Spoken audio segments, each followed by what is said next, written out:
These are the 10 best horror movies of 2022 from Rollingstones list. From a grungy slasher flick throwback to the ultimate don't go in the basement nightmare, these were standout scary movies in what turned out to be a great year for horror. Let's cut, and stab, and chop, to the chase. 2022 was a particularly solid year for horror. These were the 10 horror movies that caused us to lose sleep in 2022, that jolted us out of comfort zones, that made us scream in the dark next to our fellow audience members, and that reminded us how potent the genre can be. A few quick shout-outs to some of the year's other scary standouts: Terrifier 2, Dashcam, Flux Gourmet, Fresh, The Innocents, Mad God, The Menu, Smile, and A Wounded Fawn.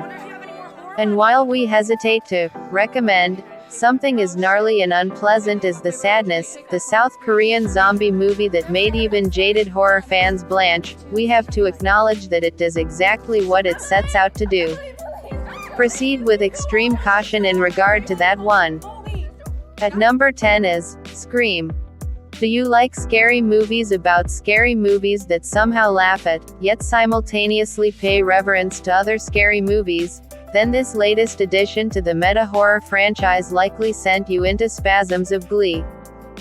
Directors Matt Bettinelli-Alpin and Tyler Gillett, the same duo who gave us the equally cheeky Ready or Not update the Scream series for the requel era of IP and the age of toxic fandom, running returning final girl Neve Campbell, Wednesday's Jenna Ortega, and numerous Gen Z actors, though a genre hall of mirrors. And even though the filmmakers have an axe to grind, they don't forget the sheer pleasure of watching Ghostface wielding a giant knife and dispatching teens one by one. Yes, disciples of slasher flicks, you can make something snarky and scary in 2022 without selling out your series. You can have your cake and stab it too. At number 9 is Nope, in which Jordan Peele posits a Spielbergian hypothetical. What if the mothership from Close Encounters of the Third Kind was actually the shark from Jaws? A critique of blockbuster spectacles that mirrors the forms thrills chills spills template, the writer-director's third feature isn't as revolutionary as Get Out nor as bone-chilling as Us. Yet his update on 1950s Watch the Skies horror sci-fi is still eerie as hell, and brilliantly summons a sense of dread every time its apex predator flying saucer darts from cloud to cloud in search of new prey.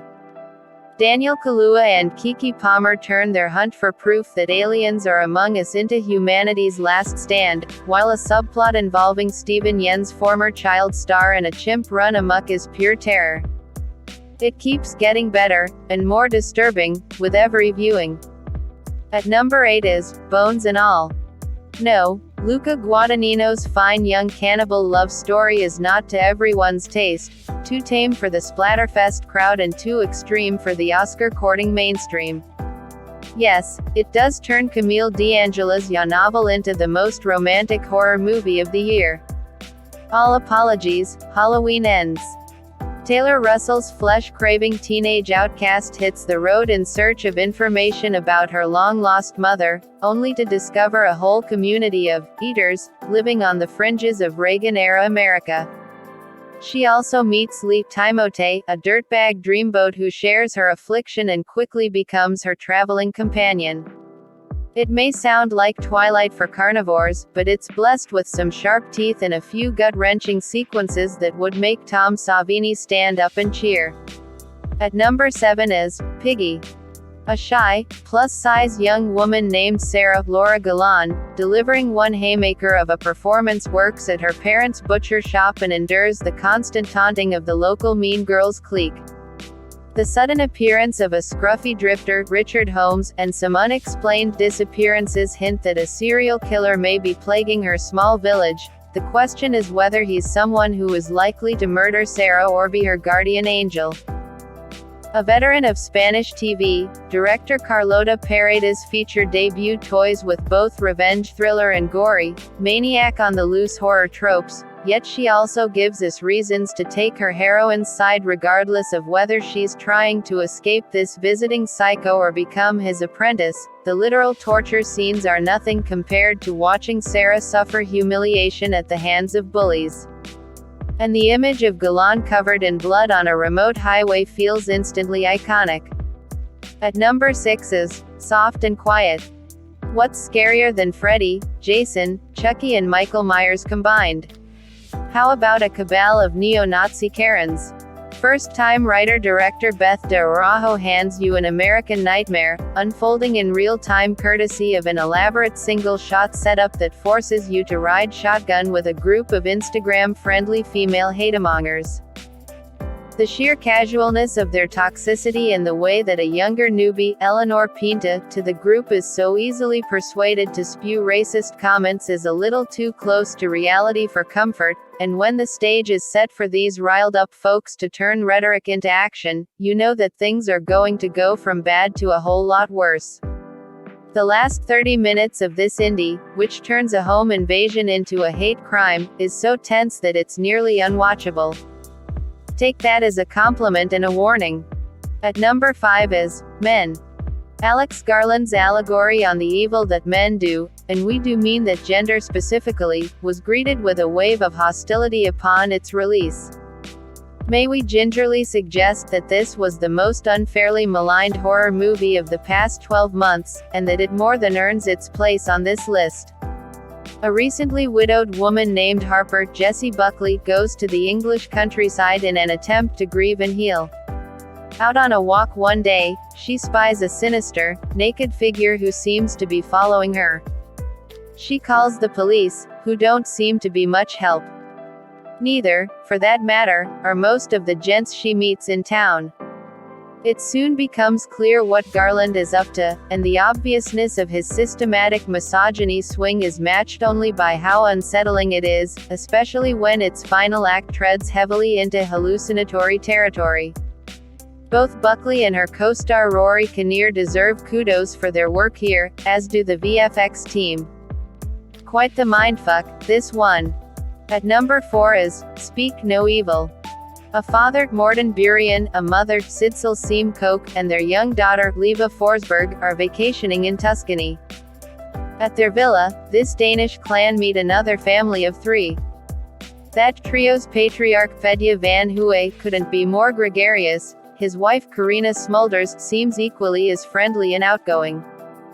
Their son, curiously, says nothing. The parents explain he suffers from a birth defect that's affected his tongue.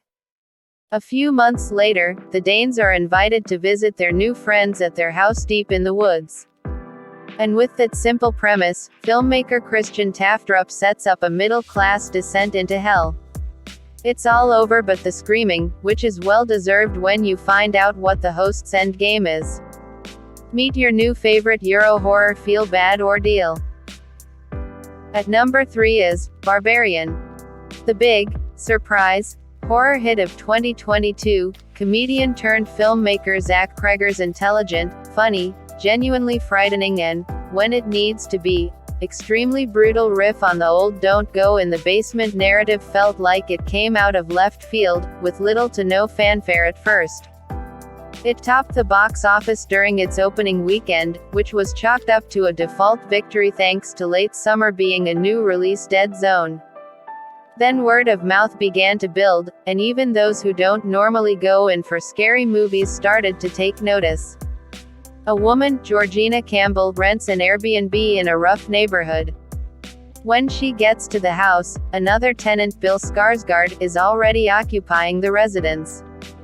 They agree to share the place out of desperation. And then, in the middle of the night, she hears a strange noise. Even when you think you know where it's going, Barbarian keeps pulling the rug out from underneath you. We genuinely can't wait to see what Cregger does next. At number 2 is Prey. And now for something completely unexpected. Director Dan Trachtenberg's addition to the Predatorverse isn't just an intriguing franchise expansion or a cool intellectual property detour. It's something close to a B-movie masterpiece, a survivalist thriller slash proto-western slash final girl horror flick that, like both its iconic alien and its indigenous tracker, is extremely good at what it sets out to do. Dropping everyone's favorite interstellar game hunter into the Comanche Nation circa 1719, this entry transfuses fresh blood into the series by flashing back, not to mention drawing a parallel between all sorts of invaders in the New World, and gives us a first-rate female action hero in the form of Amber Midthunder's resourceful, take no prisoners Naru. Plus it somehow makes a Hall of Fame creature look even creepier by adding a skull to its armor and stages a cat and mouse climax to die for. And now for the number one is X. It wasn't like writer-director T. West hadn't dabbled in genre throwbacks before. His 2009 satanic cult flick The House of the Devil evokes the clamshell video box era of 80s horror to a T. Yet his mashup of vintage grindhouse staples from the malaise days of the 1970s felt less like an homage and more like a lost artifact. Tons of films pay tribute to the Texas Chainsaw Massacre. This was one of the few that felt like you might have caught it on a 40-deuce double bill with Tobe Hooper's masterpiece back in the day.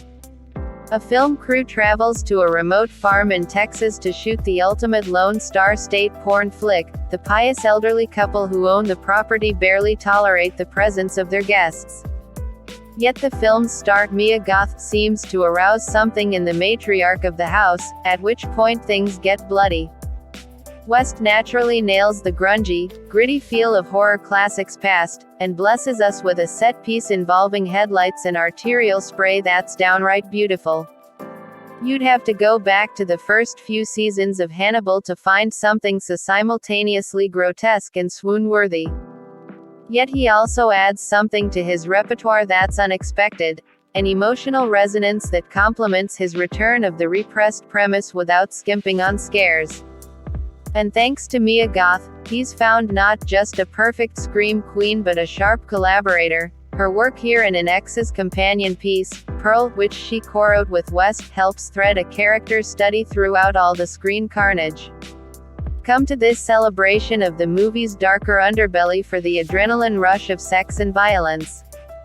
Exit it having witnessed something that marks the spot where baser impulses meets artistry, in more ways than one.